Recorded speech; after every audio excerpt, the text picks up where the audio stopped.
करिअरला कौशल्याची जोड देत उज्ज्वल भविष्य घडवायचे असेल तर 10वी पास तसेच नापास विद्यार्थ्यांसाठी एक सुवर्ण संधी उपलब्ध आहे। क्रांतिसिंह नाना पाटील शासकीय औद्योगिक प्रशिक्षण संस्था ITI ईश्वरपूर तालुका वाळवा जिल्हा सांगली येथे ऑगस्ट 2026 प्रवेश सत्रासाठी प्रवेश प्रक्रिया सुरू झाली आहे। संस्थेमध्ये electrician, fitter, mechanic, motor vehicle wireman, mechanic, auto body painting, pump operator कम मेकॅनिक, कॉस्मेटॉलॉजी आणि मेकॅनिक डिझेल अशा रोजगाराभिमुख ट्रेडसाठी प्रवेश दिला जाणार आहे।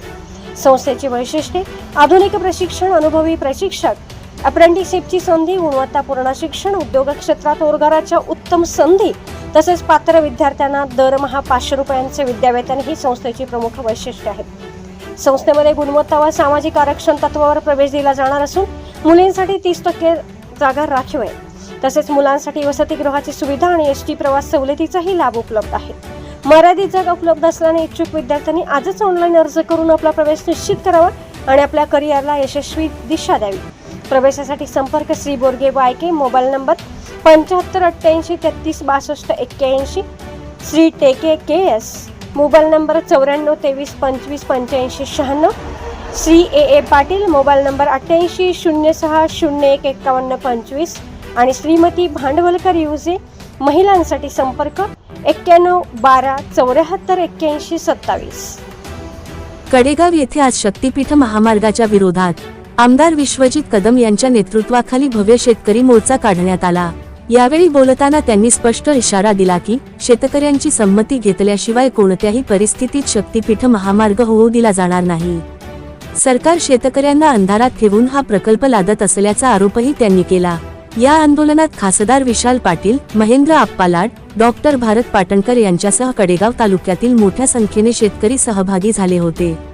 यावेळी बोलताना आमदार विश्वजित कदम म्हणाले, रस्ता जर हा लोकांच्या सुविधासाठी होत असेल तर निश्चितपणे स्वागत करू, पण लोकांच्या पोटावर पाय ठेवून जर रस्ता होत असेल तर निश्चितपणे आम्ही त्याचं स्वागत कदापि करणार नाही, हे निश्चितपणे मी सांगतो। लोकप्रतिनिधी असतील, स्थानिक पातळीवरचे शेतकरी असतील, जनता असेल, अहो तिथलं जिल्हा परिषद, पंचायत समिती, तिथला ग्रामपंचायतीचा किमान सरपंच असेल त्याला विश्वासात घ्या। परंतु इतक्या छुप्या पद्धतीने चाललं होतं की मंत्रालयातले अधिकारी सुद्धा घाबरत आम्हाला म्हणायचे, बाळासाहेब, आमदार साहेब, आम्हाला काय विचारू नका, आम्हाला सूचना आहेत, कडक सूचना आहेत, या बाबतीत कुणालाही माहिती द्यायची नाही। म्हणजे एवढा कुठलं या ठिकाणी आज भयानक असं कट कारस्थान चालू आहे की केवळ काही मोजक्या मोठ्या देशातल्या कॉन्ट्रॅक्टरांना या ठिकाणी आज ते काम देण्याकरता ही माहिती सुद्धा जे बाधित होणारे शेतकरी आहेत, जे बाधित होणारे लोक आहेत, जे प्रभावित असणारे लोक आहेत, त्यांना सुद्धा आज ती पोहोचून द्यायची नाही। काही अधिकाऱ्यांनी त्यांना सांगितलं सुद्धा सरकारला की जिथं या ठिकाणी शेतकऱ्यांची चांगली जमीन आहे ती जमीन न घेता आपण जर दुसऱ्या प्रकारची कोरडवाहू जमीन घेऊ शकलो तर किमान त्या तालुक्यातल्या शेतकऱ्यांना तिथं कदाचित थोडासा फायदा होऊ शकेल आणि जी आपली चांगली जमीन आहे शेतकऱ्यांची ती त्यातनं वाचेल। परंतु अधिकाऱ्यांचं हे काही म्हणणं सरकारने ऐकलं नाही। सरकारने म्हणणं कुणाचं ऐकलं तर ज्या मोठ्या कॉन्ट्रॅक्टरांना हा रस्ता दिला जाणार आहे, त्याचं काम दिलं जाणार आहे, त्यांचं ऐकलं। गेल्या 2, 3, 4 महिन्यापासून सातत्याने सर्व विभागाच्या अधिकाऱ्यांना आम्ही विचारत होतो की जो नवा अलाइनमेंट केला जातोय, नुसती आम्ही चर्चा अफवा ऐकतोय, ते अलाइनमेंट किती किमान आम्हाला दाखवा। आज तेच चाललंय। आज या तालुक्यातल्या आणि या रस्त्यावरचं जर तुम्ही अलाइनमेंट पाहिलं, सर्वात बाधित क्षेत्र कुठलं आहे? जर ज्या पिकाऊ जमीन आहे, जी चांगली जमीन आहे, ज्या जमिनीतनं आज आमचा शेतकरी 70, 80, 90 टन ऊस काढतो, 100 टन ऊस काढतो, आज अशा शेतकऱ्यांच्या पोटावर पाय ठेवून त्यांचा विश्वासघात करून त्यांना फाट्यावर मारून असा शब्द आज सरकार वापरतं। आज आम्ही हा रस्ता करूनच घेणार, कुणी काही करू, आम्ही रस्ता करून घेणार। अरे किती मोबदला देणार आहे? रस्ता कसा असणार आहे? रस्त्यात वळणं असणार आहेत का? रस्त्याची रुंदी किती, रस्त्याची लांबी किती, रस्ता हा उंचावर असणार आहे का रस्त्यावर असणार आहे का अंडरग्राऊंड करणार आहे, कुणालाच काही माहित नाही। एवढं कसलं गुपित ठेवलं महाराष्ट्रामध्ये? आज शासकीय अधिकारी सुद्धा काही बोलायला तयार नाही। एवढी आज भीती या अधिकाऱ्यांमध्ये बसवली आहे या सरकारने। आणि म्हणून आज जे रस्ता आहे, हा रस्ता लोकांच्या विकासासाठी होत नाहीये, म्हणजे कुणीतरी सांगितलं मला हिशोब की एका किलोमीटरला 200 कोटी खर्च. 200 कोटी खर्च येऊ शकत नाहीत. तुम्हालाही कळतं, आम्हालाही कळतं. 100 कोटी सुद्धा डोक्यावरून पाणी. मग वर्षे 100 कोटी कुठं?